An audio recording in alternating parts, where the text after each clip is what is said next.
daholy tokony anao an'ity vidéo ty omaly fa valaka be ako. Valaka be dia tsy vitako omaly izy moa saina tsy tadidiko mihitsy hoe tsy tadidiko mihitsy hoe ka tokony anao vidéo ako. Tsy haiko raha mandeha ve ny connexion ako zany. Mampijaly anahy aloha le pollen rasy vetivety. Manao allergie amina pollen ako dia tena hoe mijaly. Coucou daholy. Iresaka am'le resaka évangile de prospérité zany raha ny tena izy a.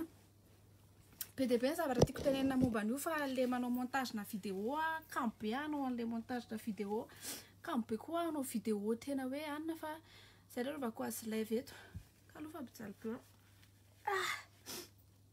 Tena mampijaly le fatara voninkazo aty. Dia iresaka anareo am'le évangile de prospérité. Évangile de prospérité le atsona ho antsika kristiana moa zany tena anaovako an'ity vidéo ty fa ho anareo zay mbola hoe te hanao ady hevitra hoe Jesosy mba zasy ny sisa andana aloha fidio hoe roviana tsara tsy nambolana malagasy no sokatra dia roviana tsara le taom-baovao dia ovaira fosy rangita atao arina nahaterahan'ny rafosy rangita ny any amin'ny acte de naissance anareo. Rehefa vita zay dia afaka miverina eto amin'izay nareo satria mbola any amin'ny acte de naissance anareo zao mbola hoe 1992 après Jésus-Christ. Rehefa voova anareo any raha hoe 2500 après rafosy rangita ny acte de naissance anareo dia afaka manao ady hevitra amin'izay nareo fa eto zany aloha dia mbola iresaka ho an'ny kristiana ako. Dia hitanareo misy an'ity hoe évangile de prospérité ty tena mandeha be tsisy ohatran'izany any Afrika ao Madagasikara aty avelany fa amin'ny fomba hafa izy rehefa aty a France ohatra any États-Unis koa izy amin'ny fomba hafa sady efa tena professionnel be mihitsy ry zareo. Ny évangile de prospérité dia ireto karazana pasteur mahafinaritra be reto ny zavatra tenenina. Rehefa mihaino anazy ianao avy mihaino toriteny ianao dia ohatrany hoe mahatsiaro hoe hay tena zany mihitsy tena sambatra tena ina moa zany ina fitoriany zareo matetika dia reto point reto matetika ny tena toriany fahasalamana dia arena dia fahasambarana teny vazaha izy ngamba ataoko hoe santé richesse de bonheur.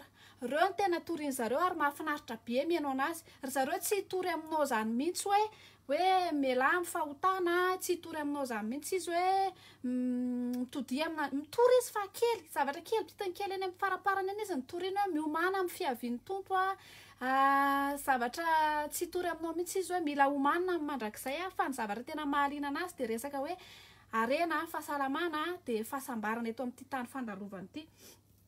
Dia zay no point tena resahan zareo amin'ny évangile de prospérité.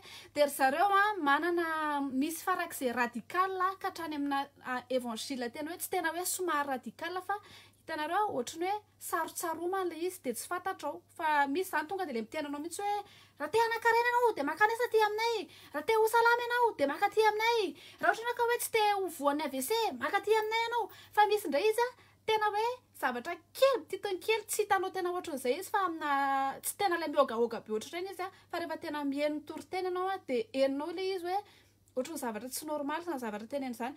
Dia ny inona moa izy ity tsy afaka mahafantatra ny tapaka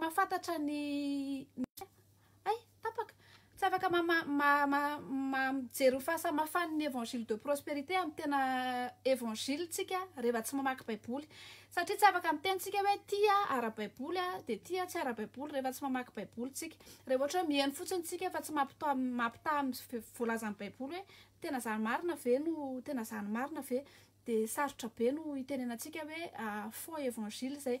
Dia ny tenin'Andriamanitra efa miteny antsika hoe ao amin'ny Timoty faharoa ngamba izay Timoty faharoa toko efatra sa fahatelo misy tenin'Andriamanitra zay hoe any aparany any izy ny olona tsy mazaka le fampianarana tsy misy kilema. Any aparany any izy ny olona tsy mazaka le saine doctrine. Le saine doctrine dia le mamerina anao hoe ny tena filazantsara dia Jesosy maty ho famonjena antsika dia mahatonga antsika ahazo fiainana mandrakizay. Ny tena filazantsara dia miteny antsika hoe misy famonjena ao amin'ny Jesosy. Ny tena filazantsara dia miteny antsika hoe voavela ny helokontsika rehefa manaiky ny asa-pamonjen'i Jesosy tsika. Fa tsy filazantsara no miteny antsika hoe rehefa lasa kristianina kindria dia sady mahazo V8 no misy piscine ny tranonareo no tsy marary tsony. de zany zao a tsy filazantsara zany fa évangile de prospérité de reo no mandrakotra amin'ny Madagasikara ray manontolo ary zareo matetika soit manafatra pasteur avy ao Afrika izy a misy pasteur tena matezitra ny olo ty fa tsy maintsy teneniko a misy pasteur zay zao ao Afrika eo misy an'izay hoe prophète Francis Tatou zay izy tena andry